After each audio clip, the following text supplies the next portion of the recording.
Today I'm joined by a Wolves legend by the name of Kenny Hibbitt, who has played over 500 times for Wolverhampton Wanderers, regarded as one of the best Wolves players to have ever played for the club. And Kenny, I welcome you to the show. Thank you very much. Thanks for inviting me, Jamie. No problem. It's a real privilege and pleasure to talk to someone like yourself. But before we start, I just wanted to ask, what was it like growing up in your household? Because obviously a lot of people in today's game wouldn't have understood what it was like to play 30 years ago. So go ahead and tell us what it was like growing up in your household. Well, my father was a football fanatic, and he could have gone professional with Port Vale, but he was the only child and he lost his father very early. So from Bradford to Port Vale in the Midlands was a long way away, so he refused to go, and he didn't want to leave his mother behind by herself. It was a similar position with me and Terry. My dad had a big influence on me and Terry's, my brother's career. And unfortunately, he had a heart attack at 40, just as I was joining my apprenticeship at Bradford Park Avenue. And he never really saw either of us play professional football, which was his dream. Unfortunately, he didn't have the luck as a lot of other people had. But yeah, so my apprenticeship, well, my school days, the only time I ever played with Terry was when I was 8 years old and he was 11, because he was 3 years older than me. And we won the cup. I remember winning the school under-11s cup. We won 1-0 and Terry scored the goal. And I was only 8, so I was protected by the older guys. So the career really took off from there. And as I got older, Terry played for Bradford Boys, the county, at the town, and he went to Leeds United as an apprentice. And then when I became 15, I played for Yorkshire Boys, Bradford Boys, and Bradford Park Avenue were my own club. And I used to watch them every other Saturday, because Bradford City were playing the other side. So I was very lucky that I could watch 2 professional football matches, week in, week out. But we spent a lot of time together, me and Terry, growing up. We shared the ball, we shared the bedroom, we shared everything, really. And he taught me everything that I knew. And bless him, I miss him because he passed on not long ago. And yeah, well, my dream to become a professional footballer. So I went to my local team and I thought, well, if I'm not going to make it, it won't look too bad coming out of the Football League. But fortunately, it happened for me. I had a very tough apprenticeship. I was the only apprentice at Bradford, so I had to clean the ground after the game, clean the dressing rooms, get the boots out, 25 pair of boots a day. Kevin Hector was the big star at our place at that time. But it taught me a great deal. And of course, I broke into the first team at 16. And Wolves, Joe Gardner was the chief scout, and he followed me because he was always aware of players making the breakthrough to first team football at any level. And so Wolves came in for me. But then my dad had that heart attack at 40 years of age, and I didn't really want to leave my mum and my sister at home. But I had to make a decision, and my mother made the decision for me in the end. But my dream was to play professional football at a big club, and Wolves was a very big club at the time. Geographically, was a long way from Bradford, my hometown, and I remember getting on the train at Foster Square in Bradford to go down to Wolverhampton, and every time the train stopped, I wanted to get off and go home. But I think my father was with me, and he said, push on, push on. And I went, and it was the best decision I ever made. And that's where my career really took off. But as I say, in our schoolboy times, we played every day football. My mother threw my kit in the bin once because it was so muddy. She wouldn't dare put it in the washing machine. So I had to retrieve it, and I washed it myself. Things like that drove me to wanting to become a professional footballer. And fortunately, whether it was luck or hard work, I had a great career. But it all started when going down to Wolves in 1968 as a 17-year-old, and I was frightened to death, Jamie. I was absolutely frightened to death. There were 40 professionals there. I'd only had about 22 at Bradford, or 25. And I got in the dressing room. There was 2 dressing rooms. There was a top dressing room for the first team and the bottom dressing room for the reserves and the youth team. And one player came down from the top dressing room to wish me all the very best. He didn't need to. Nobody knew me. And he said, all the very best. Two things I want to say to you is listen to what people have to say and work hard, which is exactly what my dad said. And that was Derek Dugan. And I never forgot that. And I never will forget that. And that's how I've always tried to work, wherever I've played, wherever I'm managing, whatever, is listen, learn, and work hard. And I had a super career at Wolves, yeah. We're going to talk about your time at Wolves, and people will really start to understand that Terry, your brother, and your father played a really big part in, especially your time at Wolves in cup finals, etc. You mentioned that you washed boots when you're at these teams because you were the youngest one on an apprentice basis. And that really sticks out to someone like me who's obviously coming through in this new generation. And it's really interesting to hear that players had to wash their own boots, had to wash their own kits, etc. And this is a side of the game where perhaps is the reason why disciplinary is so out of touch in football with these younger players coming through. I mean, Tony Kroos, for example, I saw him wash his boots, and it really resembles with you because players should be doing this. I mean, when you look at football now in a new era, Premier League starting tonight, do you see that players are starting to lose touch with the game because of social media and because of the way that we're evolving? That's a difficult question for me to answer in many ways because I finished at the 1987. I finished playing, and it was round about the 90s when the Premier League took off. And I thought apprenticeships of the young boys was right throughout the board, and it was at that time. But it all changed rapidly when Sky came involved and the money started to, it just.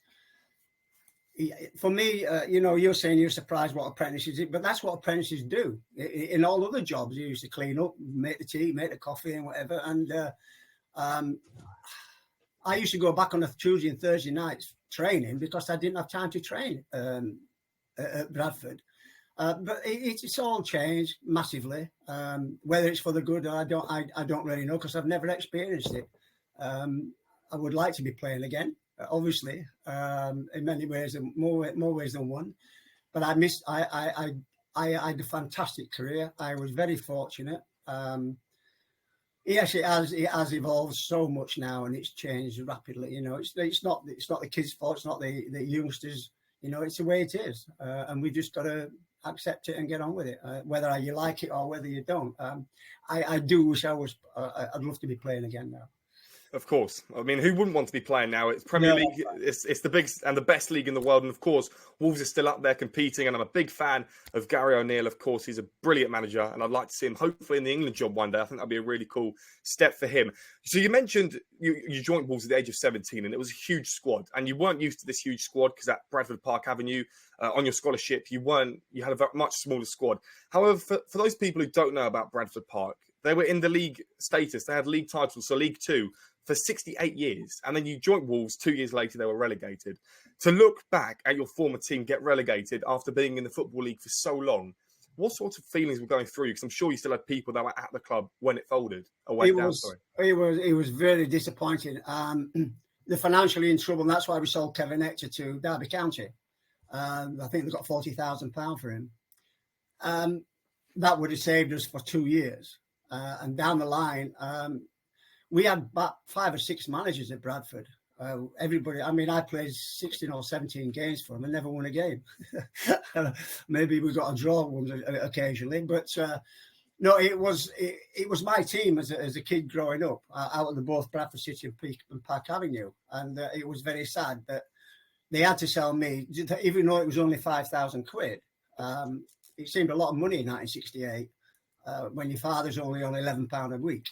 So that's thousands of pounds, sounded quite a lot of money, but it was Bradford City, I beg your pardon, Bradford Park Avenue to stay in the Football League for another year. But it didn't happen after that, and they got relegated and they came out of the Football League. And from a distance, yeah, it was very disappointing because they gave me my start to my football career, and I'll never forget that. And funnily enough, when I joined Wolves, manager Ronnie Allen signed me, and having been under 5 managers at Bradford, he got the sack 3 days later. So I never had the opportunity. They said he was a great manager and a great coach. I never had the opportunity to work with Ronnie Allen, but I have to thank him for purchasing me and buying me and giving me that opportunity. But it was sad from a distance seeing my old club get relegated out of the Football League. For players today, if they were offered a contract from a club like Bradford and then Wolves come calling for them, for you to and ah about it and decide, you were just very unsure because obviously Terry was living away from home. Your father just passed away from a heart attack and you didn't want to leave your mum and sister by themselves at home, which is a really mature thing to say at the age of 17, which you were at the time. But your father, and in the back of your head, must have been telling you, be the professional. He wanted you to be that professional player. So how did you make the decision to keep going? Because you said your mum also told you that would be a good call to go. Yeah, I think my mother had the influence of saying, look, this is what your dad wanted to see. He wanted you and Terry to become professional footballers. And that opportunity of playing in the first division or having a chance of playing in the first division, my mother said, you have to take it. And I didn't really want to get on that train and go down to Wolverhampton. Geographically, I didn't know where bloody Wolverhampton was. But I knew they'd got a fantastic reputation. I love the colours, which I've got a bit yellow on. I haven't put this on because I was a Wolves player. I've been painting and decorating my daughter's room. So that's why I like this. But I got on the train and every time it stopped, as I said earlier, I want to get off and go home. Something was pushing me and pushing, and I think that was my father. And the day I made my debut, my mother cried her eyes out because my dad wasn't there to see me. I made my debut at Chelsea. And then scoring a goal in the first goal there, I think it was a 2-2 draw. All these things came into my head about where, would my father be looking down on me? Would he be knowing? Does he know what's happening? I don't know. But it all took off from there, Jamie. And as I say, I broke into the team and I stayed in the team, fortunately. And my dad would have been very proud because Terry played a lot against for Leeds, but they had a fantastic side at the time, and he didn't really make his name nationally until he went up to Newcastle. So, football was our dream. And we actually had fantastic careers. And the support we got from the fans and everybody else was terrific. When I was looking into this, of course, you need to dive deep when you're doing this research for these interviews. And it feels to me as if your brother Terry was such a huge influence in you in your career. And you mentioned that when you joined Wolves, Ronnie Allen was sacked 3 days after you joined. And you told me that the new manager had favourites. There was favourites in the team where you were unsure as to what would happen regarding your future. And then you were thrown on against Chelsea. A player was injured, so you were called up. Before you stepped onto the pitch, does the manager, what did he tell you? Did he turn around to you and tell you you're coming on? Did you have to go and warm up by yourself? What was the whole process? No, Bill McGarry was the manager, and he was a very hard manager. Very disciplinarian, and he just said, get out there and do me a favour and score a goal. I thought, well, that's easier said than done, Gaffer, he said, just go out and enjoy it. And that's what I tried to do. And I had Mike Bailey was our captain, and I had so many good players around us, around me in particular, and they were brilliant. And it teamed down as we were walking down the tunnel before the game. It absolutely battered down. And that was the old Stamford Bridge, the old ground. And to score, Bonetti knocked it out from a corner, pushed it out to the edge of the box, and I drove it into the bottom corner. That will always stick in my mind forever because that is the dream I was always hoping to have. That I never scored at Bradford in a first-team game, having 16 games, I think it was. But that was a terrific feeling, and the manager was absolutely elated, and I was delighted. And I know my dad would have been ecstatic. And my brother called me the next day and congratulated me. So it was Chelsea. I'll have a soft spot for Chelsea because they were the team I scored my first league goal against. Yeah. When the ball hits the back of the net on your debut, when you're probably not expecting to even play, as you mentioned, to then hit the back of the net, score a goal, get the draw at Chelsea as well. I mean, a really big team back then as well. Yeah. What was the feelings like? It's very difficult to explain that feeling because it wasn't real. It was unreal. It was like a dream, honestly. I didn't know where I was when all the lads like came around me, and I thought, what's going on, you know? And as I say, I can remember it in the left foot in bottom corner. It skidded onto in the water, and I remember Benetti coming out, and all these things now, so many years later, is so clear. I was ecstatic. I mean, this is a dream. This is not happening to me. I'm a Bradford lad, you know, a little snotty-nosed kid come from Bradford, a 17-year-old, and here I am. I think I was 18 or 19, I think, when that happened. And I was like a schoolboy again. It was one, and the lads was great in the bath after. We used to have the big deep bathroom, and everybody shared a bathroom, and they were terrific. And I thought, is this going to be the start of my career, or is it just a one-off? And so I had to work extra hard to make sure that the manager picked me for the next game, and he did, and my career just took off from there. So I have a lot to thank for Bill McGarry as well. It was a hard so-and-so as well. He was. You know, in today's game, I'm sure tonight when we see Fulham versus Manchester United, there will be a few youngsters that will come on the pitch towards the end, especially if one of the teams are winning. Yeah. Rico Lewis for Manchester City last year came on, played a handful of games in Bournemouth, Liverpool, some big teams in there as well. But you were Rico Lewis at that time, going into a really good Wolves side with really good players around you. Of course, you'll be nervous. But you've surely got to thank that you've got these brilliant players around you. And, you know, the majority of these players in the team are better than the players in the whole division. So surely you've got to thank those players around you. And it probably made it a bit easier to score the goal and to play well. Oh, without a doubt. There were a lot of experienced players in the side. Dave Wagstaff and, Louis Curran, Mike Bailey. They were great for me. They were great with the youngsters. And they put the arm round you before the game and say, look, son, just if you do come on, get out there and enjoy it. And that's what I tried to do. And Bill McGarry was the same. I think these youngsters now coming on, just go out and do your best. You know, give it all you've got. Work hard. I mean, you don't get anything in life now without working hard, Jamie. No matter what you do, you have to work hard to achieve. And that's what my dad always told me. And that's what all the players used to take. And that's why I've always done it. I've always worked. My wife thinks I work too hard at times, but it's what my life is about, you know. And when you invited me on the show, yeah, no problem. I don't turn anything away because the people want to listen to you and want to talk to you about your career. It's very important, and I've been very lucky, but at the same time. Do you make your own luck by working hard? I think you do. And that's what I've tried to do. Well, thank you very much for obviously joining me today. I hope that we can dive more into these cool stories because already, 15, 20 minutes in, we've had some great stories already. The following 3 years for Wolves were, an all right time. You finished 4th in the 70/71 season, 9th in the following, and 5th after that in the first division. So it is the equivalent of the Premier League before they got the rebranding. Yeah. And you've mentioned on podcasts before that teams were scared to come to Molineux. I mean, that's not something that we really associate with Wolves today, unfortunately. I mean, I don't think Wolves is too much of a fortress as to what it was back then. And I'm sure you may agree, you may disagree, but we can all agree that Wolves back then was a huge place to go, a huge fortress. Yeah, they were. The Molineux was a very tight pitch. And in one of the stands, you used to have a clock at the top. And I remember talking to one or two of the Chelsea players when they used to come to Molineux.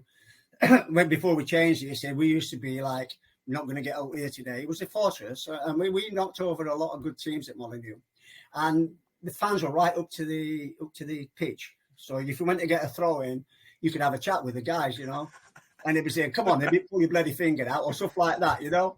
And that's how it was. But then suddenly, when John Barnwell came, they wanted to build this new stand, and so they took it away, and the atmosphere went. And then after that, it just lost that. We lost the momentum, and we got relegated not long after. Although we won the League Cup in '80, we got relegated later. And I think that was that's how it all started to go downhill from there. And then in 1984,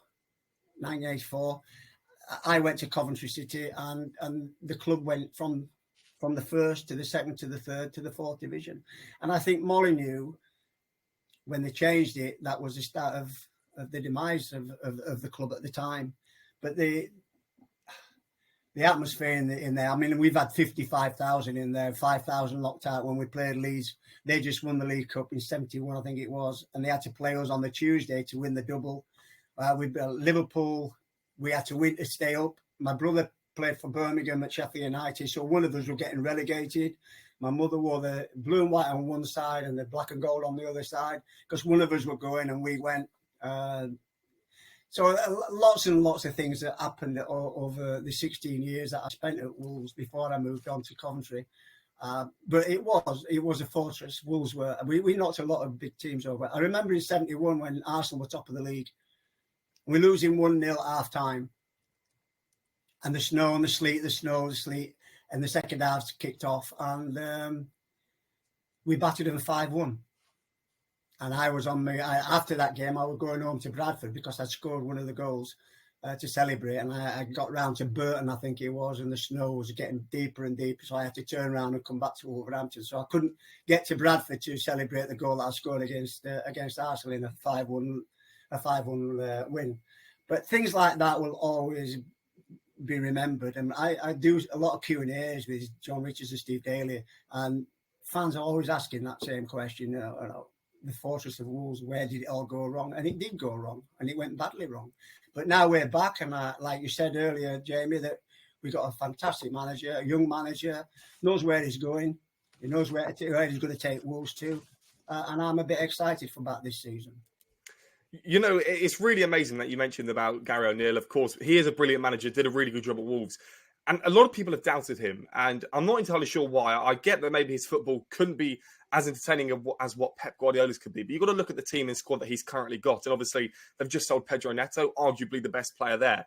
And throughout the whole time, when there's negativity being thrown towards my direction, Gary O'Neill is not as good as you think, I've constantly said, no. Gary O'Neill will prove to everyone that he is a top manager, and I think he's got a lot of potential to grow in the game. Just quickly, though, on Molineux. It's the same with West Ham, right? West Ham had Upton Park, then they moved to the London Stadium. The atmosphere's gone. For players, though, I mean, I know that you were kind of moving out at this time. You didn't play too much with this new pitch renovation. But if you were a player now, do you feel like there's a big change within the club itself because of this atmosphere and the fans? Oh, yeah. I mean, the pitches are now fantastic.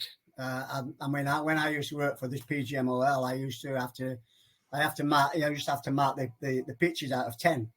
And of course, it was 10 every week. Wherever you went, it was 10. You look at the old pitches where we played, that's how it's changed dramatically. But going back to Gary O'Neill, when he first came in, they sold £100 million worth of players. And everybody was talking about how difficult it was going to be for him when he came in. And he's done a wonderful job. You cannot deny that. And now we just sold another £100 million worth of players. And Neto was my favourite player. Like you said, he obviously top player, like Neves was as well. They've all gone now, and now they've sold another £100 million worth of players. He did wonderful last season. Can he repeat that? It's going to be hard work again. Will he get tired of losing all his top players? I don't know what he's thinking, but I know he's a top manager. And fortunately, he's Wolves manager, and that's the important thing to us. And I hope he stays Wolves manager. I really hope that he stays in England, because I think it's a national treasure for him. I really like him. I'm a huge fan of his, and it's really hard to find top, level managers in the UK. I mean, no manager's ever won the Premier League who's English, and it's a real shame. I think that it is really only a matter of time. Of course, it would be, but it might be Gary O'Neill. We never know. And I think Ruben Neves, Pedro Neto, top players that are going, I think it could cause a bit of an upset with him, but also he might completely shock us again and bring out another brilliant Wolves player from the academy who could go and surprise us all, because they've got a really good set of players. But obviously, Max Kilman being sold again, a decently good centre-back who I'm a big fan of, has gone. But I think Wolves can really turn doubters into believers, as Jurgen Klopp once said. You played your brother. It was Terry versus Kenny in a relegation battle. One of you was going to go down. Were you talking to him before the game? Was there like a run-up? Was there a build-up in the family? There wasn't, not really. We both knew the situation, and nobody wants to get relegated because you're part of that team, and so you're part to blame for that. And Teddy was when he was at Birmingham. Unfortunately for us, they got the result and we didn't. We went 1-0 up against Liverpool. I thought the fans went berserk, you know.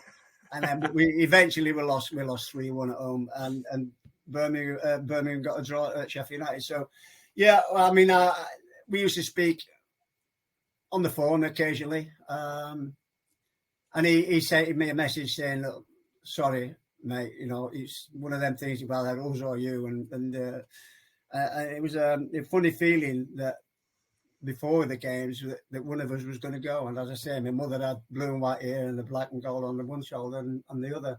And it was hard for her. She wanted us both to win, but unfortunately it wasn't to be. So it was a funny situation, yeah. But you come back, you get on with it, and fortunately we got promotion again. The UEFA Cup final, and this for me when I was doing the research was unbelievable. And I completely forgot about this. 2-legged finals. I mean, wow.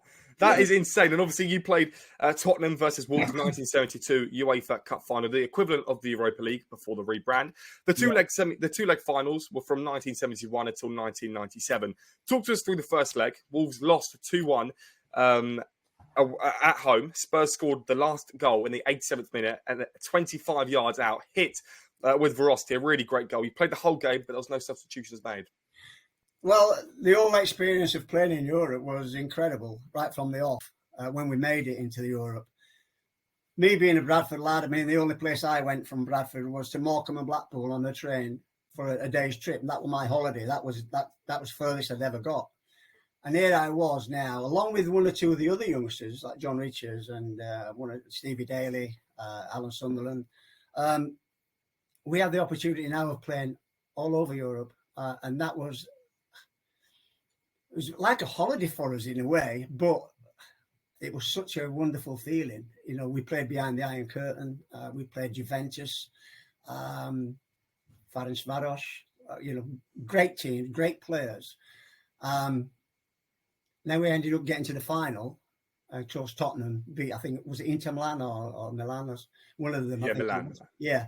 And I still believe this day now that if Milan had beat Tottenham, we would have won that cup because Tottenham's been our bogey team for many, many years. And if you look in the history of it, I hate them. Not literally, because they're a super club and super players they had there.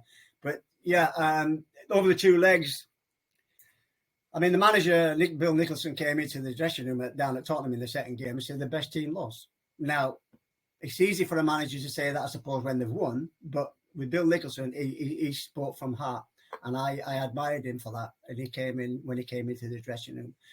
But the first leg, the second goal did us. It was a long, about 20, 30 yard out, and I think our keeper lost it in. I don't know what it's called, lost it in the light or whatever. But he was a little bit late going for it. Not his fault. Great strike, but we always felt we could go down to White Hart Lane and get a result there. We didn't. Unfortunately, but it was an experience for us youngsters that something I'd never ever dreamt about playing in a UEFA Cup final, and it was disappointing at the same time. It was exciting. We, as I say, we were all over the Europe playing, and back at Molineux, some of the nights we had there was incredible. It was an experience that I'll never forget. But unfortunately, we just couldn't push and go up the winners, going as winners of the UEFA Cup. Yeah. We'll talk about the second leg of a final. Sounds crazy to say in 2024. And we'll also talk about your run into the final as well. You mentioned the Iron Curtain. For those people, and I keep mentioning it, it keeps coming up in the last few days. Of course, this is when the Soviet Union was still a country with, 20 nations in one. And the Iron Curtain splitting the divide between Europe. Hostile environments, I'm sure, for a team like Wolves, any team travelling into mainland Europe would have been some sort of task. And I'm sure that would have been in someone's back of mind. And of course, you had a Soviet referee in the second leg. I forgot his name now, but he was from Soviet Union. So it's still quite cool to see that you've still got football, keeping it away from politics, something that hasn't really been kept in the last few years. Both sides, I thought, had relatively easy runs into the cup final. You played Juventus, Tottenham played Milan. Those were the 2 difficult games that you two played. Wolves scored 25 goals in 5 games. Tottenham scored 27 in 5 games. So and by the way, Tottenham won 15-1 in that first game in the first round. So for them, it was probably a piece of cake in that first game without disrespecting the team. Second leg, 1-1 draw. Tottenham with a home side, White Hart Lane. Of course, you're one of the few players and few teams to play in the 2-leg final. But to go into another cup final with the expectations that you could come back, what was it? What was the mindset? What was the manager telling you? Well, it was disappointing for us all. Our captain didn't play, Mike Bailey, I think. I think Jim McCreedy captained the team for us. We gave it our best shot, and the manager knew that. And he knew that we'd probably progressed too, unexpectedly to get to the final. But we turned some really good teams over. Some great players have played against. Elmer Allard played, who's played in the '66 World Cup. So that brought a lot of memories back. Playing against somebody like him, walking on the same pitch. I mean, I love White Hart Lane. I remember going in goals there in the league game. It was about 70 minutes I was in goal. I kept a clean sheet, by the way. But that game, yeah, it was disappointing. Of course it was. As you say, we travelled all over. We played some great teams. Played against some magic players, but we fell at the last, and we learned a lot from that. Particularly the youngsters. We had a few youngsters around, and it's something, Jamie, an experience that I love thinking about. I love talking about, but disappointed not to have. I've got a medal in me off in my thing. Well, I was going to ask. It's a bloody losing medal. So sorry about swearing. But yeah, it was a wonderful experience for me. I was only a young kid, and the few of us was. So and then Tottenham, obviously, they beat us in the League Cup semi-finals, FA Cup semi-finals, and they were our bogus side ever since. But I've got a lot of friends on there, a lot of good players they had, and good luck to them. But it was disappointing for us. But you have to move on. You take it on the chest and get on with the next game. And that's what Bill McGarry tried to, put us into our makeup. We'll talk about the other finals that you played after, one that you actually won against Manchester City. And before we do, I just wanted to ask, between yourself as a player playing back then and a player now, what would be the main differences? Because we know, for example, Luis Diaz at Liverpool, just to name a random player, he gets everything given to him. He might get a free card discounted. He gets a ridiculous amount of money, sponsorships, food prepped for him the minute he wants it. And it's kind of like they're on top of the world. Being at this top level as a professional footballer, which you would have been if you were playing at this time. What is the key differences as well as attitudes? Because we know that stereotypically the attitudes back then were great. Now they're changing quite a lot. Well, it's very hard for me to say. In them days, a lot of people hear former players talking about, in them days and all this and that. It was tough. It was hard. It was very disciplined. I think that now probably they're a little bit looked after more than what we were looked after in terms of nutrition and so. My wife was my nutritionist. And she'll tell you that.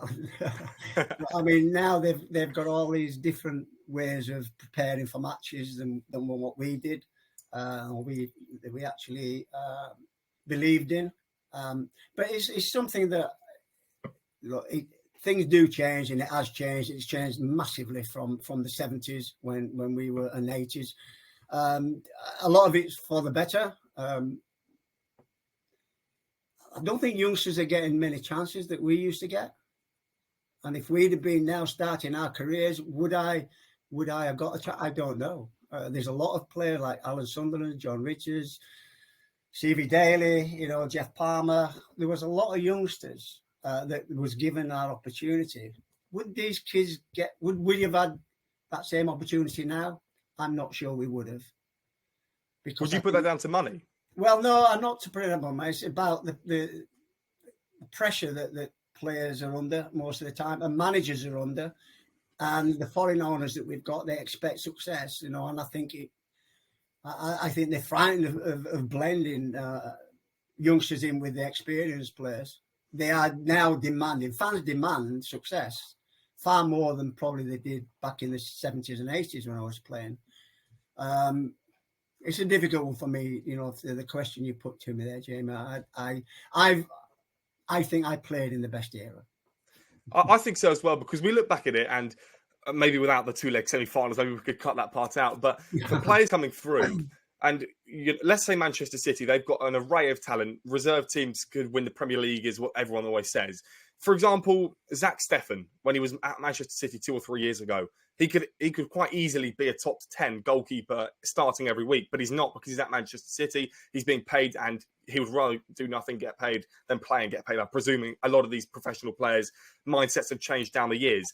Whereas if they put Rico Lewis into a Manchester City team, it's harder because you've got Jack Grealish sitting on the bench with £150,000 who needs to play. Whereas if you're Bournemouth and you're fighting a relegation battle, which they won't be doing this year, but in previous years, I feel like it's harder for them to bring in an inexperienced player because they're fighting for more. So it's not really a win-win situation for any teams.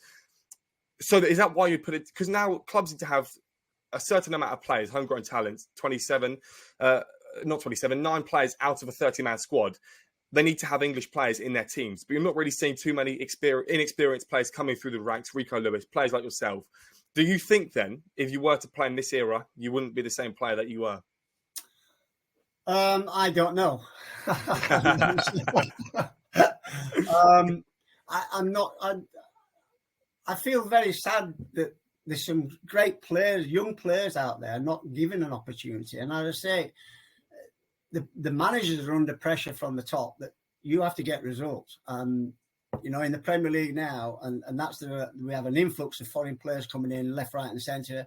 If you look at all the transfer moves this summer, which I look at, a lot of them are foreign players coming into the Premier League. They all want to come and play in the Premier League. Now, whether it's the best league in the world or the best paid league in the world, I don't know. I'm not amongst them. I don't know anything. I'm only looking from the outside in. But I do feel that you look at somebody like Grealish, who's £100 million player, which I never ever dreamed I would ever see, £100 million player. And he didn't even go on the England trip, He wasn't in the England squad. And he's sitting on the bench. Now, a young kid, say myself, 17, 18, and I see these players not getting a game. What chance have I got? That's how I see it. And I'd love to see the English or British players blending into the first team more regularly. Unfortunately, I don't think that will happen. I don't think it'll happen in my time now, anyway. But sadly, that's how I see it. I think there's no room for youngsters at Premier League level. I'm talking about not Championship or Division 1, 2. You don't see many young kids of 17, 18 getting into these first team players because the managers are under so much pressure to win the games from their owners. That's how I see it. Whether that's true or not, I don't know, but that's my feeling. As I said, I'm not in amongst it. I'm just reading from the outside, watching from the outside. I do watch 1 or 2 games at Wolves and that, but that's how I see it. And I sometimes think I'm glad I'm not starting out again. The majority of players that I speak to today who've played for Tottenham Academies, played for some top-end academies in England, have always told me that there's a lot of pressure given to these young players. And I think that starts from, for example, Phil Foden when he started at Manchester City age 3 or 4. I mean, that's insane to put all this pressure on a child. And I get the club's point of view. They would like 1 or 2 of these players to come through, sell them on £150 million, whatever it may be. Homegrown talents are always worth more. But I feel for these players because they're under so much pressure. A lot of them are missing out on college and universities and things because they're playing full-time football. And now a lot of them tell me, Jamie, I've had nothing to fall back on. I've played football. Now I'm stranded. I'm stuck. I don't know what to do. Some of them fall into content creation. Some of them I don't understand what they've got to do next because there's not a clear guidance. And I feel like that's also been lost as well. Let's talk back about this cup final then. To lose a final. Today, Liverpool, Tottenham, when they played in the 2019 Champions League final, all the players ran onto the pitch. Every Champions League final, we expect that. All the players, fans, cheering for days and days and days. But for Wolves to lose a cup final as a player, what happened? Well, we was quite a confident bunch of lads. The dressing room was fantastic. We had Mike Bailey, our captain, is the best captain I ever played under. When he picked the ball up to go out, or you put the black and gold shirt on, you followed him and you went out as a unit, as a team. I knew all had to give 100%. Any player that didn't give 100% would get told off by the captain that was on the pitch. The captain played a bigger part then than I think they do now. I don't want to go back to, talking about, in them days. People think, I'm not that. There is no jealousy from me whatsoever. I think it's the way that the game has gone. It's sad, really, to see that I don't see many youngsters breaking through. And going back to what you said about what am I going to do after football, then listen, if you look after every penny, there is a place somewhere after football to go to. I always wanted to be a manager, be a coach and what have you, and I was very fortunate that I did that. And a lot of players don't have that. Particularly now, they think if they're not getting in the game, they've been paid well, where am I going to go? They have to think now at 16 years old, what am I going to do if I don't make it? Not what I'm going to do with all the money I'm earning. What am I going to do over the next 40 or 50 years? And I think that they should have an advisor with them or somebody. That my wife or my advisor, and she's been fantastic over 51 years of marriage, and I think that youngsters need that support from somewhere. And I mean, the PFA do a good job as well for the youngsters, but always have it in mind that if I don't make it, and they need to drop back, they need something to fall back on. Definitely, in my days, I never thought of that. I just wanted to play football, and I wish I had done something different, because your career comes to a very abrupt end. Occasion it comes bang, and then you say, where do I go? But I wanted to stay as manager. I was a coach under Bristol Rovers, then I managed Walsall and Cardiff. So I was very fortunate I got that break. But these kids now, they have to look beyond the superstardom that they're going to get if they're a top player in their first team, and look at, say, what's going to happen if I don't make it, and prepare yourself and organise yourself for that worst event if that happens. But for all the youngsters out there, work your socks off. The harder you work, the luckier you get. And that's all I can say, really, Jamie, on it, because football's given me my life. Do you remember going up there and collecting that runners-up medal? Because a lot of players now, they go up there, medals on their head, because they all have to take it off straight away. And I feel I'm ashamed to watch that, because it doesn't feel right with me. You should be proud to get to the final. Correct, Jamie. There is nothing better. Yes, there is one thing better than going up and collecting a loser's medal. Is getting the winner's medal. But that is I've got it in my cabinet here, and I look at it nearly every day. I know it's a loser's medal, but I'm very proud of it, because I never expected that as a kid growing up. I never expected the trophy in 74, 1980, when we won the League Cup against the European champions, Nottingham Forest. All of these things that even my medals in there for being, when we got relegated in the second division, I was in the second division team, which is, the peers, they picked me, and wow, that was another thing that I treasure, things like that. And you have to, you when I see, like you said, they're taking them off, and Mourinho used to throw us into the stand, and that, I think that's disrespectful. And I would say to any youngster, if you get a loser's medal, it means you've been successful to get there, and enjoy it and protect it and love it. And that's what I've always done. Even a five-a-side championship we played in, a national five-a-side. We got our own back on Tottenham, actually. I have to get that one in. And we were the national five-a-side champions twice. That's important to me as well. It's I love that. I love it. I think even if you go into a cup final as the expectation to win, not as the underdog, because I think the underdog was even prouder. I think if you go in as the favourite to win, I still think you're successful, because anything could happen in a cup final. Well, we weren't the favourites in '74 against Man City. If you look at their, a little story that I tell everybody when it's the first time I'd played at Wembley, and the old Wembley down had a tunnel, and we were all lined up to come out, and I was quite a nervous player until I got out on the pitch, And I looked across to the Man City team, and there's about 5 or 6 of them just tossing a ball up on the shoulder, heading it, having a laugh. And I'm thinking, well, they're all international players, and they've played at Wembley so often. And I tell you what, I thought, Christ, I've got to go out and play against this lot, you know.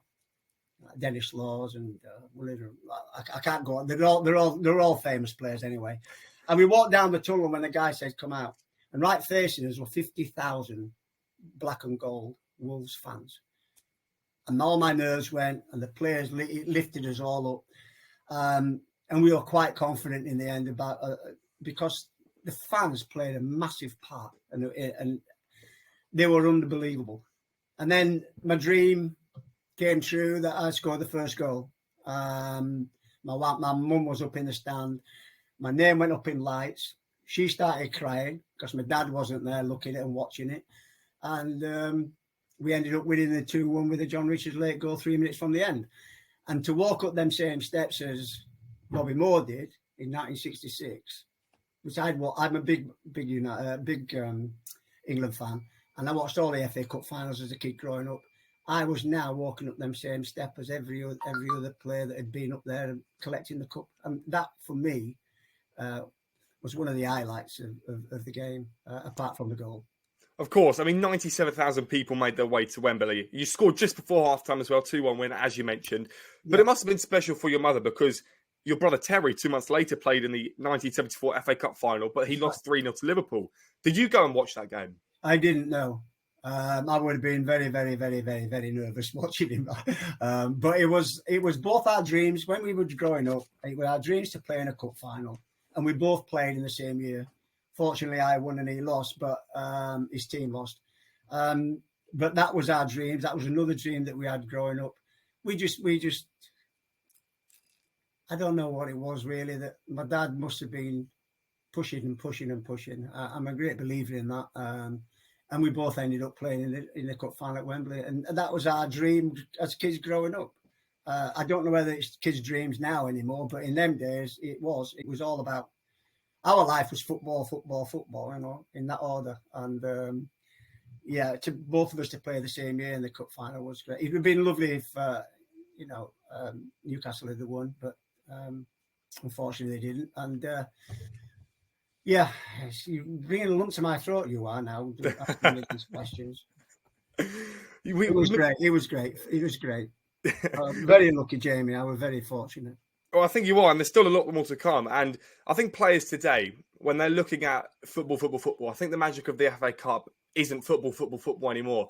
I feel it's a money-making machine. I feel like the FA can sometimes use it to players' disadvantages, and I feel we're losing a magic of it because they've changed the rules for this upcoming season. I think where there's no such thing as replays in certain rounds for lower league teams, that's a really big loss. But yeah, go ahead and talk to us about the following season because Wolves got relegated from winning a cup final to getting relegated. Yeah, exactly right. Couldn't believe it.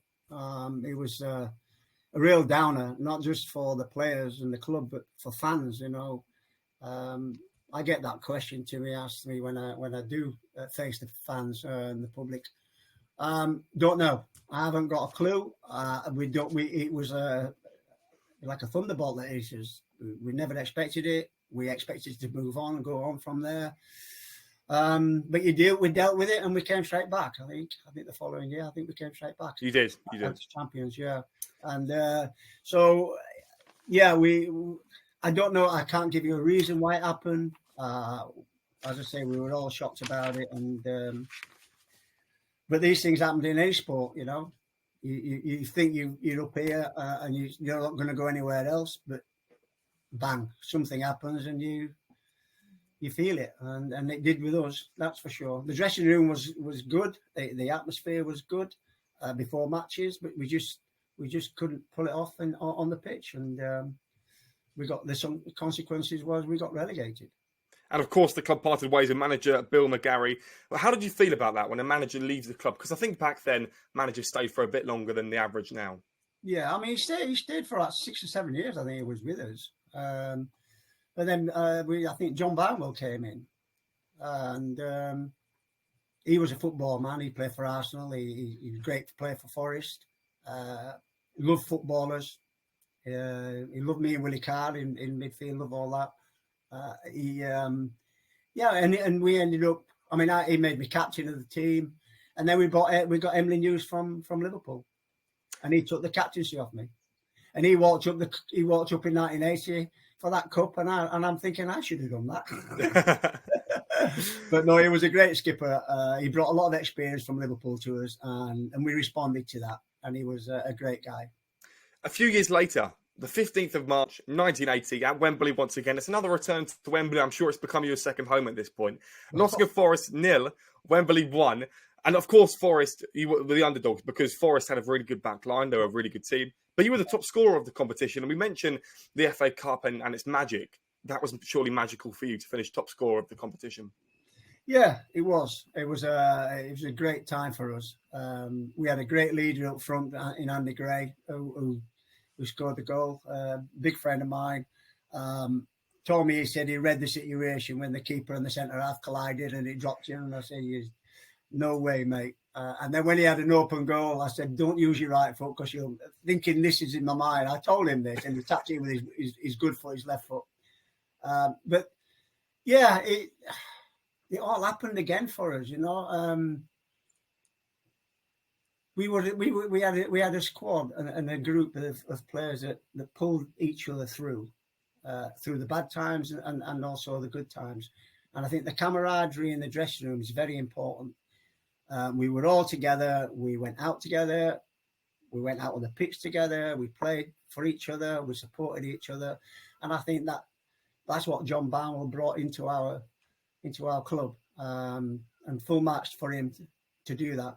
And I remember before the game being a central midfield player, he made a substitute. He made a move. We had a guy called Peter Daniel who was quite quick, and he was in the midfield. And I played on the right side. And on the right-hand side, I would be up against Robertson of Forest, who was a bloody good player. And so he moved me inside and put the other guy on the right-hand side because he was quick. And he nullified him, and it worked. And he also made the goal, the long ball in for Andy to cause a mistake by the keeper in the centre half. So that move paid off big time. And it was a move that I wasn't expecting until the Friday before the game, that I'd be moved inside and Peter Daniel would come on the outside. But it worked. It worked a treat. So, you know, you've got to give full marks to the manager and the coach for that. The FA Cup final, to go ahead, and I'm sure the weeks running up to this is a really nerve-wracking time for you. You did mention you were a nervous player, but I'm sure players today still feel the exact same emotion. So what emotion do you feel in the days and the weeks running up to the final? You want to win. You want to win for the fans as well, not just yourself, not just for the club. You play well. You give your best. You give 100%. And that's all you can really do as a player in any sport. Give your best, give 100%. Hoping that things would go your way. And on that particular game, it did go our way because I think Forest had a lot more of the ball than we did. But the build-up to it was that, hey, we've got nothing to lose. We're the underdogs. They're the favourites, so they're expected to win. And that changed the mentality of the players. And it changed our mentality. We got nothing to lose, went out there and we performed. They had a lot of the chances, they had a lot of the ball, but we came through it. And it's, if you get that opportunity, all these young players, if you do get the opportunity to go to the cup final or just go out there and enjoy it and give your best, that's all I ever ask my players when I'm a manager. Just give your best every time you go out there, because it might be the last time you put the shirt on, you know. So give it everything, yeah. Would you rather go into a cup final as the underdogs or as the favourites? Well, we've never been favourites, so I can't tell you the feeling on that, Jamie. But I don't know. I mean, if you're too confident, it can be a losing sign. And maybe Forest, they were European champions as well. They were a bloody good side. I don't know. I don't think we've ever been favourites in any. In the Tottenham game in the UEFA Cup, we were never favourites. I can't remember being favourites to win anything. apart from the Championship, when we got relegated and came back, because we had a good side, we had a good squad, we kept the squad together. So I felt confident we were going to get promotion again.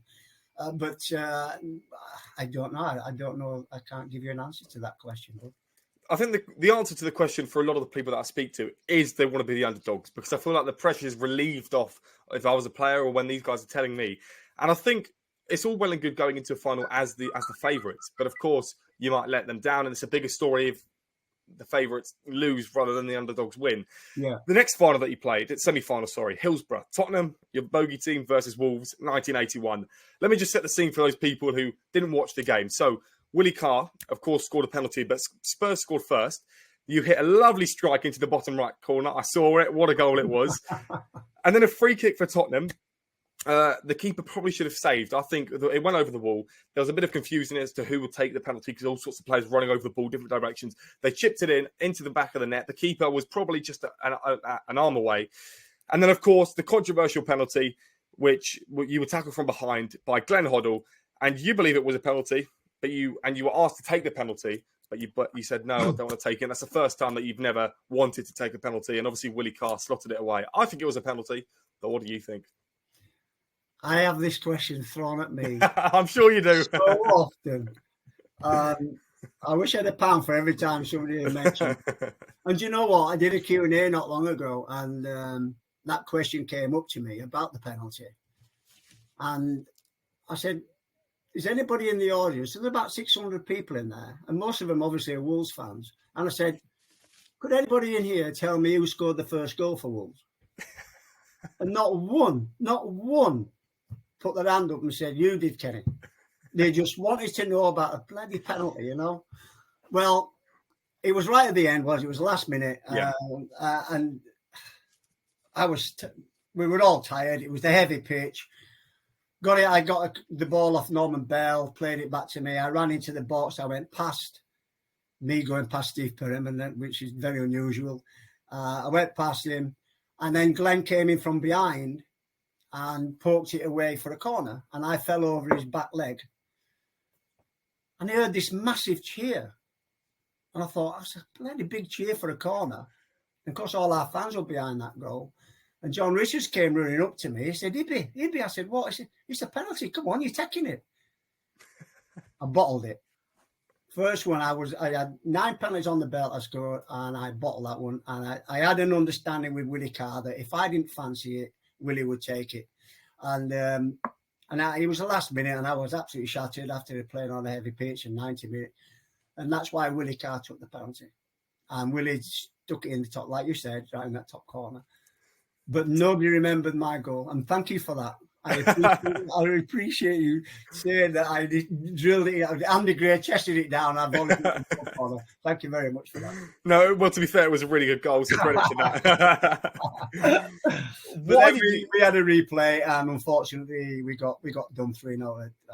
We played at Arsenal, which was a little bit unfair for our fans to travel all the way from the Midlands down to London. Yeah.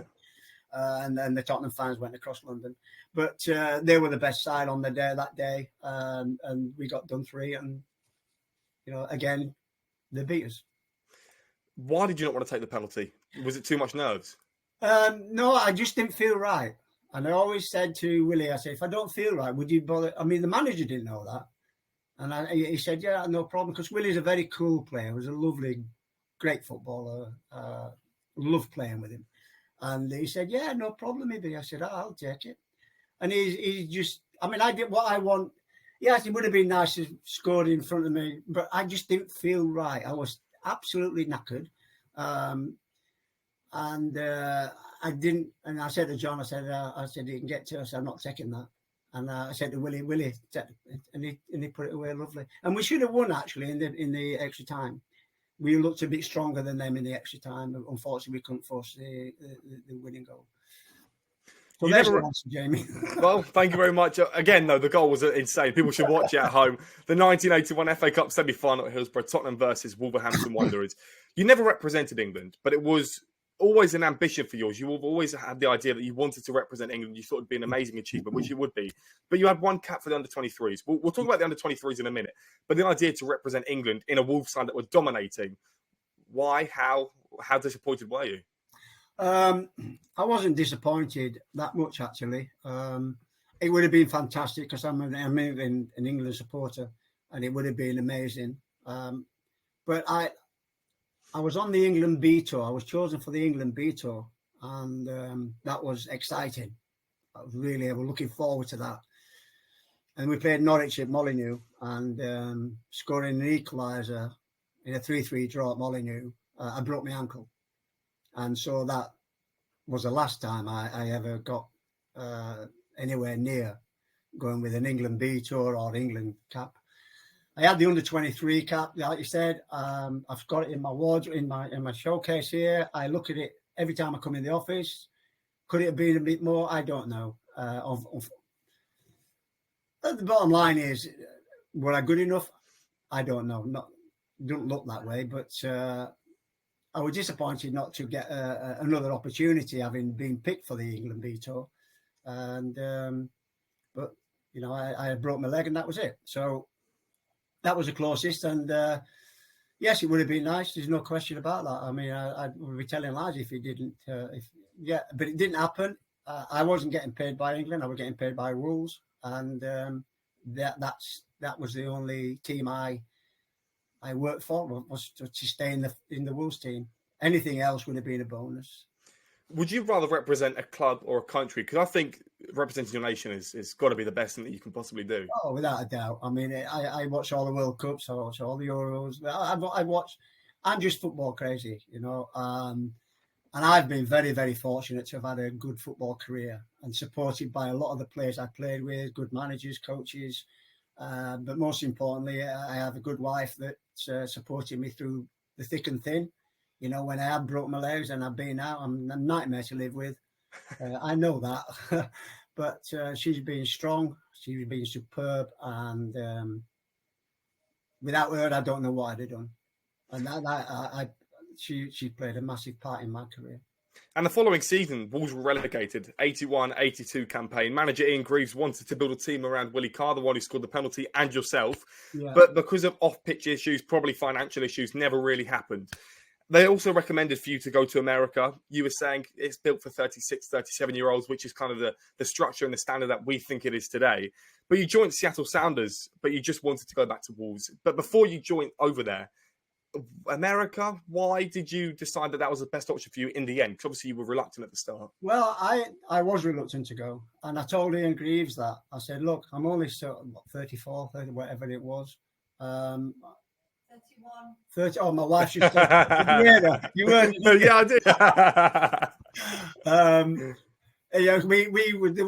There were several clubs actually interested in America, and we packed to go, and then we unpacked, and then we packed and unpacked, and I decided, and between us, we went to Seattle because there was an English manager, and we had several English players there.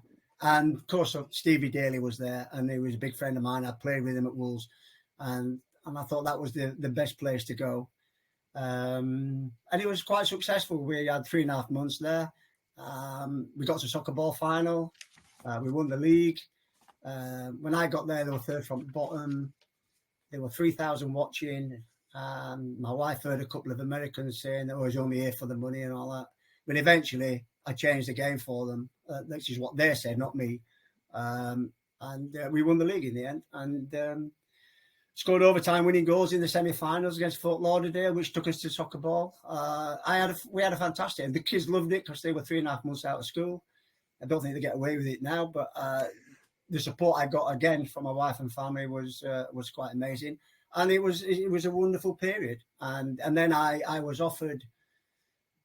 There was a lot of problems within the club before I left, and then the club got sold. And I think Derek Dugan and his syndicate took over. He rang me to say, come back, I want you now. I said, I can't come back until after the last game of the season. And of course, we were in the soccer ball. And John Bond at Man City rang, wanted me to go to Man City.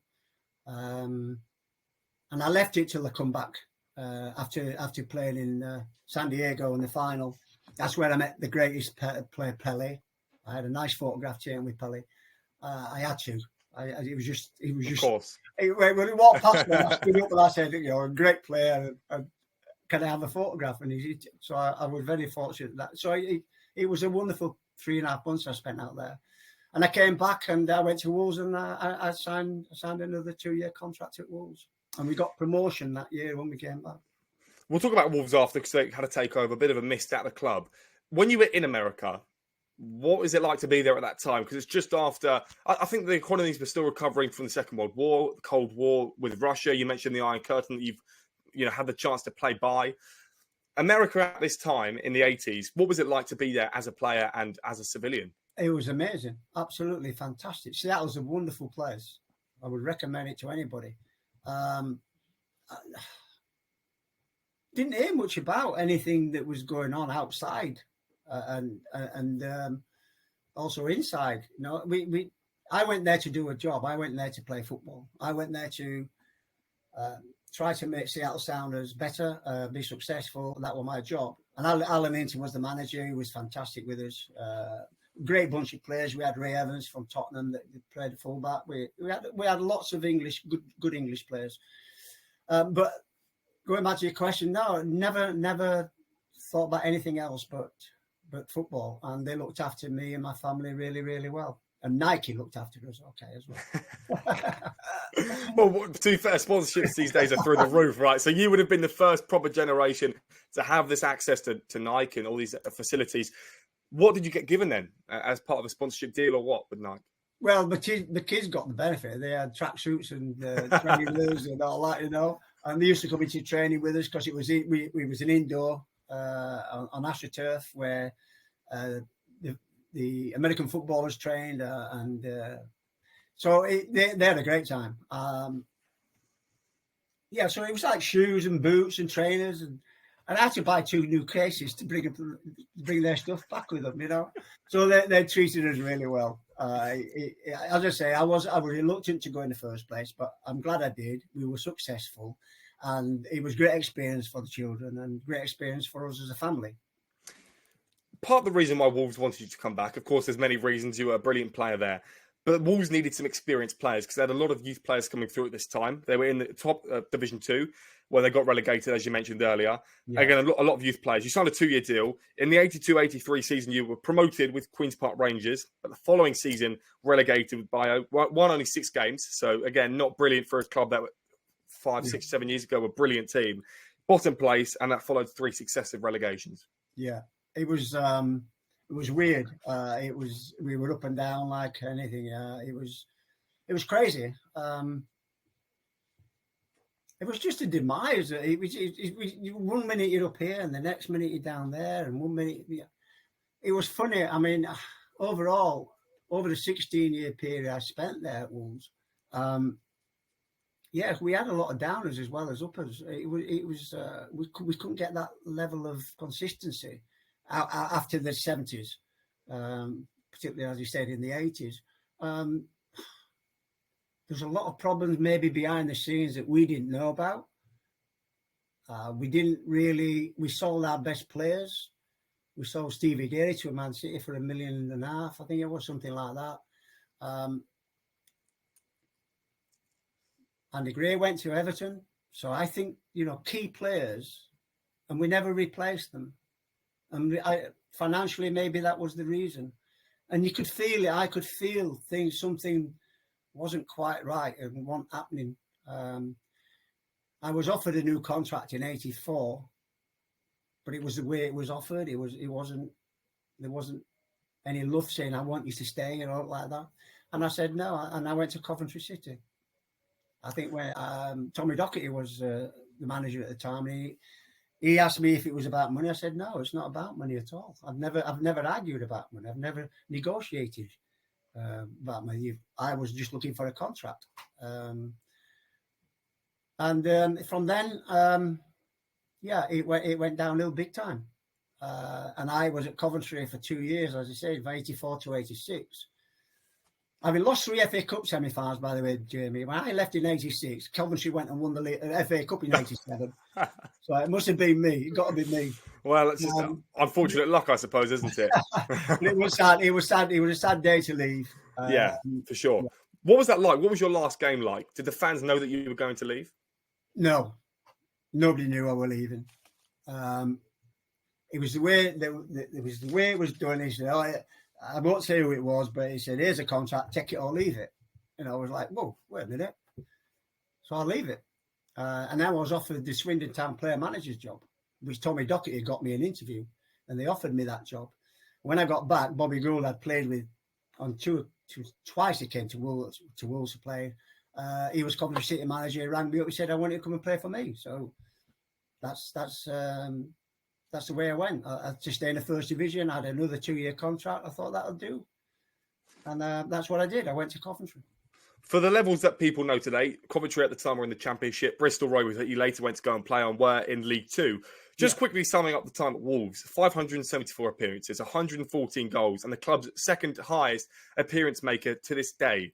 History maker. Unbelievable. This is not even a millisecond of... Not a millisecond, 0.0001% of happening. This is insane. What do you think of when you look at 16 years? Because no one can remember that time at 16 years, but to stay at a club, one club, for 16 years is quite something. It was... my wife was local. I'd met so many nice people.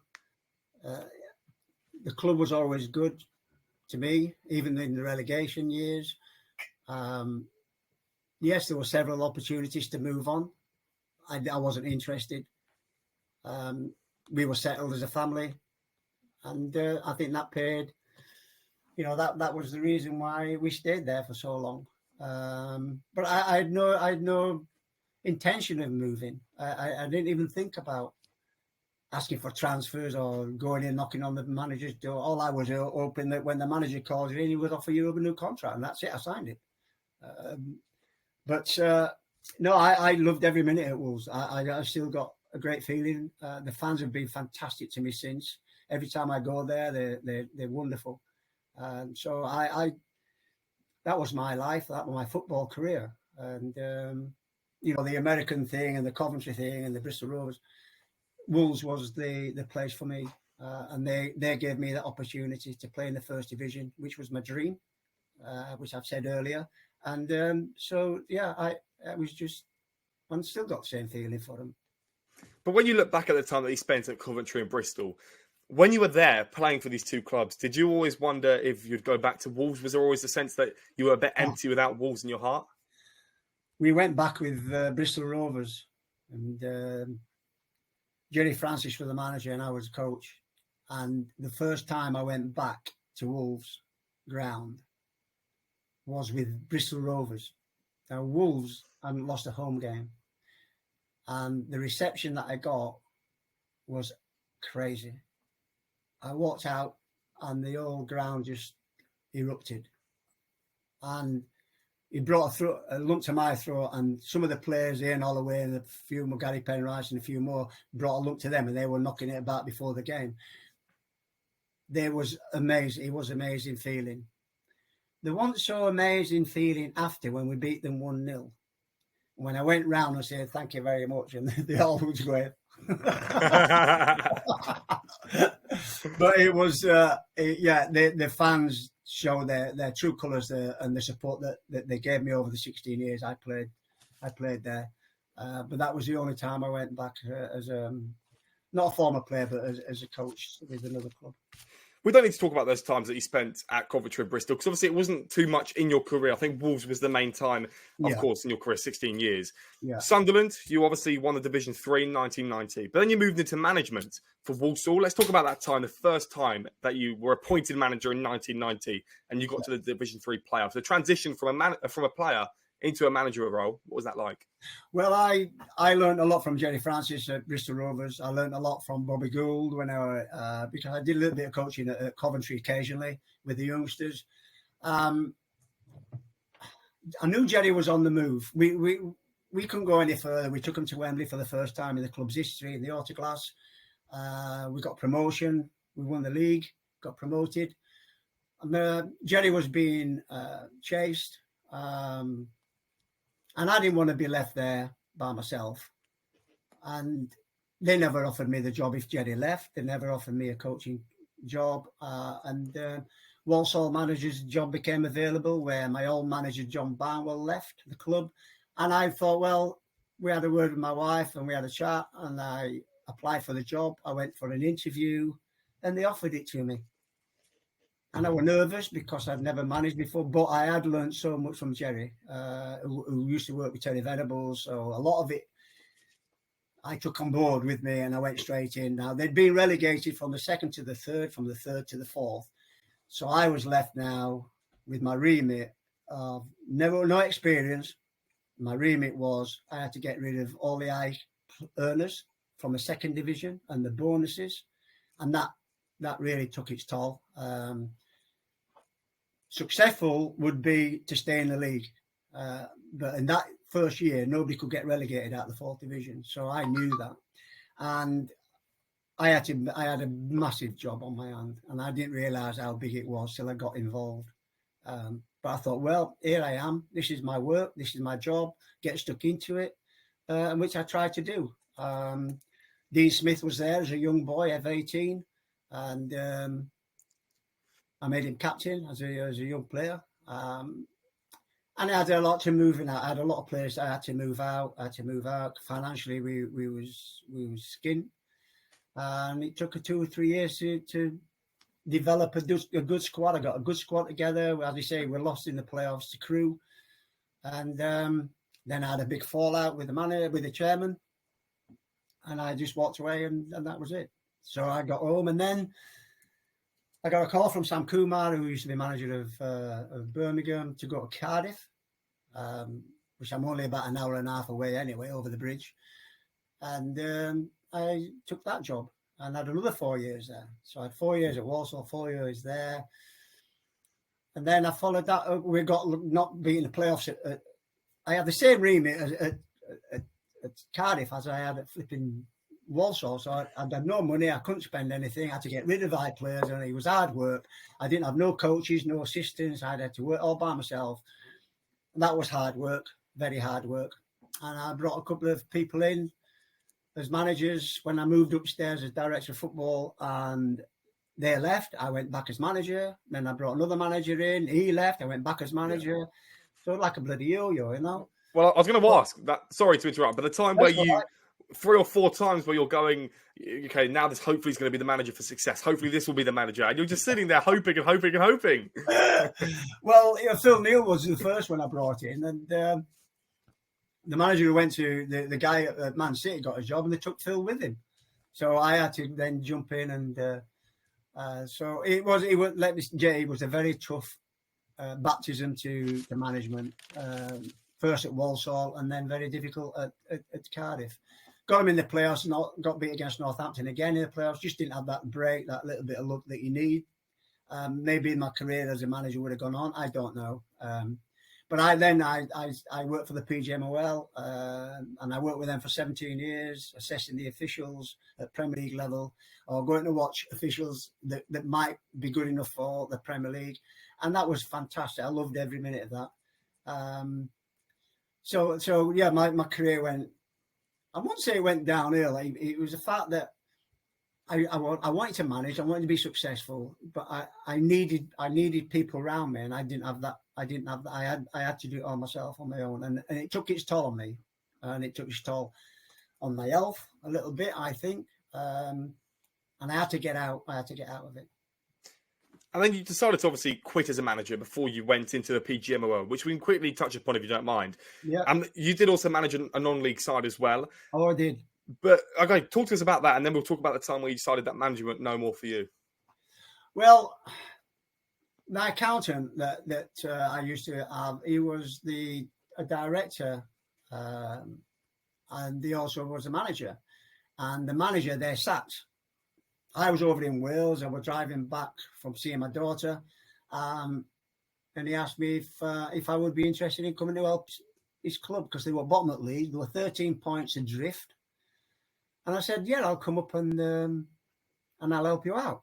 And I took Barry Powell in with me, first coach I'd had in 8 years of management, and what a difference it makes. You know, you can share things, you get out, doing all the set pieces up and working with you. Picking his brains and stuff like that, where I didn't have that before. And we had to win the last game of the season to stay up, and we did. We won 1-0 and away from home. And it was success. The fans would loved it. They loved it. They were all knew me because they weren't far away from Wolverhampton Wanderers. And me and Barry went to see the chairman. He sacked us both. Well, he didn't sack us because we didn't have a contract. He just said, "Thank you very much, off you go." So we left. And that's when I started to look at somebody asked me if I was interested in looking at the officials and the PGMOL. And I said, yeah, I would be. And that's what I did. And I enjoyed it. I was out of the firing line. I was a different person, you know. But I stayed in football. And that was the important thing for me. I stayed in football up until the last 2 years. For those people who don't know, even today, players in non-league don't really have contracts in the Vanarama North, South and above. They do most of the time. But for you at this time, it wasn't like that. As you mentioned, no contracts. Was that disrespect, do you think, to keep this team up again in the league, no relegation, and they just kind of said, bye, thanks for the favours? Well, I was disappointed. I would have stayed. Me and Barry would have stayed. There's no question about that. We had our plans. We think we could have taken the club forward. The fans had fallen out with the club had fallen out with the fans. Me and Barry used to have gatherings of all the fans, having, you know, Q&As with them, and we found out a bit more about the club, not having managed in the non-league before or played in the non-league.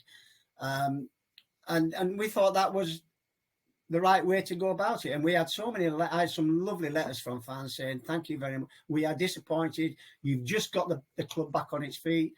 We've got with the club and the fans, we've got them back together again, and we want to look forward to the future. But we never had the opportunity to do that. And I don't know whether I've done anything different or not in terms of my career, but the opportunity was there, and I was never afraid of taking any of the opportunities up, and I was never afraid of doing a good job either. And I think I did good jobs at all clubs that I went to. But my dream was to become a top manager, but it didn't happen. PGMOL, though, is obviously for those Premier League referees, it's kind of a board of officials, and it still runs to this day. When you're looking at these referees, these young referees coming through the ranks, what do you look for in a good referee? Because I'm trying to get some referees on. I've already had one on, Nathan Sherratt, but I'm also trying to get David Coote on, Chris Kavanagh. These level have asked me to come on the show, and I've accepted. But for people like you who are behind the scenes, what do you look for in a good referee?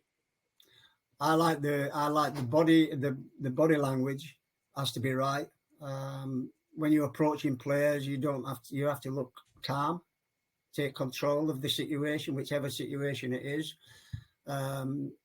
The movement, positional play. You know, I don't want to see like a long free kick and the referee's got his head up there watching the ball. He's got to be looking down. All these things when I was doing it, all the little things I used to pick out, positional play on set pieces, how he handles bookings, cautions, you know, don't go in heavy, just bring the player in quietly, calmly, and then don't get your yellow card out too early. I see him now pulling it out. And that all, for me, it says he's going to get caution, but it upsets players. Get to the player, bring him out, have a little word. Now you're going to get the yellow card, and then not like you just gently do it, bang, and they know what you mean. Get on with it, you know. And I loved it, and the referees really enjoyed when I used to mark them and watch them, and then do a debrief after the game. Wonderful. I loved every minute of it. And after 17 years, I got a phone call saying, thank you very much, but no thanks. 2 minutes, that was it, which I was disappointed with because I loved my job. I loved it. The referees were ringing me, everybody were ringing me, you know.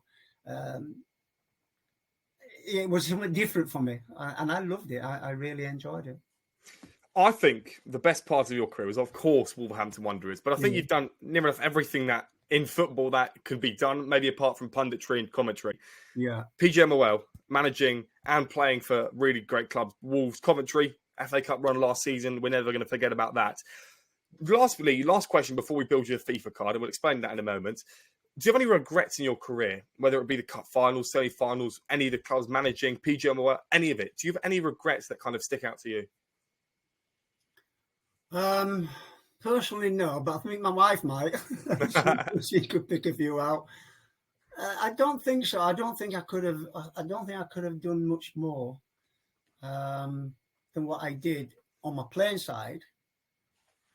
Because I was always told by my dad, go out and play, listen and work hard, which I've always tried to do. Whatever I do, whatever sport I've played. I used to play a lot of cricket. I was a scratch golfer. I've done all the sport. And if I'm going to do something, I want to do it right and get to the top. Half measure stuff is no good for me, and it never has been. And I drive my wife mad because I'll come back saying I've had a nightmare on the golf course or something like that. But the one thing, it never interfered. The golf never interfered with my job. Never, ever interfered with it. But I got criticised for it several times. Bill McGarry introduced me to golf. My son ended up being a professional. So I was a natural, golf. But I only played on a Sunday morning, which never interfered with my job or anything. I want to get this clear to everybody out there, Jamie, because, I'd been criticised for that and I didn't like it. But looking back to my career, there's not a lot I would have changed. I've been very lucky. I've been very fortunate. I worked hard for it. Yeah, for sure. I'd like to work. I'd like to be playing now for the money, which everybody says. But listen, I had a fantastic time. And the older generation now that watch me play remind me of that when I go up to Wolverhampton Wanderers. And all around, they've been lovely. They've been great. The fans have been terrific to me. And I hope that... they look back at me and saying, yeah, you did all right for us. No, I definitely think you have done. I mean, if I was a Wolves fan, of course I'm a football fan. I do like Wolves, as I said before to you. However, you've definitely done a great job. Now, lastly, do you know what a FIFA card is, right? Who? A FIFA card. No. Okay, so a video game, FIFA, EAFC now. Oh, that one. Yeah. But I don't know. I've never played it. Okay, so every player has a base card at the start of the game. So, right. for example, Kevin De Bruyne's 91 rated. So try and base your rating off that. I'm going to give you 6 categories: pace, shooting, passing, dribbling, defending, and physicality. And all of those get added up, divided by 6, and that is the score that you get on your card. Do it slowly, then. Do it slowly. I will do it slowly. We'll do it slowly. However, this won't be a base card. This will be like a hero card, like a good card that all the people want to have. So obviously, the higher that your stats are, the better the card rating will be overall. So midfielder for Wolverhampton Wanderers, Kenny Hibbitt. Let's go. Pace. What would that be? Medium. No. Okay. It's out of 99, okay? So it can go between 0 or 1 and 99. Oh, numbers are okay. Yeah. 75. And that is because you're called an engine. An engine as a player is what a lot of people have described you as. For 75 pace, that would also class you as an engine in a different style, right? Engine. I'll give 100 for that engine. Shooting. Go on. Shooting. Oh, the next one. Oh gosh. 99. Yeah, no, we're gonna have to do 99. 99 is gonna have to be. Oh, well, passing. The boss said it. Well, the boss is always correct. 99 for shooting. Passing, what would that be? Well, I would say 99. I was a good passer of the ball with both feet. Yeah, I mean, both feet now is something that a lot of Premier League players have, and I'm still trying to learn my left foot. John Barnwell said I was the best passer of the ball, striker of the ball in the league. Well, which I've always remembered. Listen, that's not my opinion. That was him, and I thought that was terrific to come from your manager. I thought that was good. Dribbling. What would that be as a midfielder? Because we look at the modern game, it's changing a lot now. Dribbling for players can be in midfield needed, but also not needed. No, dribbling 50. 50, not bad. Yeah. I mean, I was more of a passer than move than somebody that dribbled. I think it's really one or the other. Defending, I think for a midfielder, that's really important. Well, the manager never complained, so it must have been all right. And I've played every position. When if somebody got injured, I played fullbacks, right back, centre back, sweeper, centre midfield, left wing, right wing. The only place I haven't played is up front, striker. So goalie. I've played goalie. I've just told him. So yeah, 90. 90. There we go. And last but not least, physicality. In a time where physicality was so used, it was such a major part of the game. What would you rate your physicality? Ooh. 100. It will be 100 without a doubt. Well, I'm happy that we've had your wife make an appearance. I've never been asked them questions, Jamie. Well, I hope that you get them asked more often. For me, it's kind of a thing on the show where we ask for FIFA card ratings, and I'm sure that'll be a really high-rated card. Kenny, what a pleasure it's been, and to your wife as well, who have come onto the show, who've made over 500 appearances for Wolverhampton Wanderers, manager of too many clubs as well. £5,000 to get you a move to Molineux, played in cup finals, lost the Europa League final, and so much more. Kenny Hibbitt, it's been an absolute pleasure talking to you about your whole career. Thank you very much, Jamie. I've really enjoyed it. Thank you. And Kenny, it's been a really good pleasure. I really thank you very much. I'd like to thank you for the interview. You're first class, mate. You was. Thank you very much. Cheers. I really appreciate it. Stellar career, as per usual, and it's been a pleasure, Kenny. Thank you. Yeah, take care. Bye-bye. Bye-bye.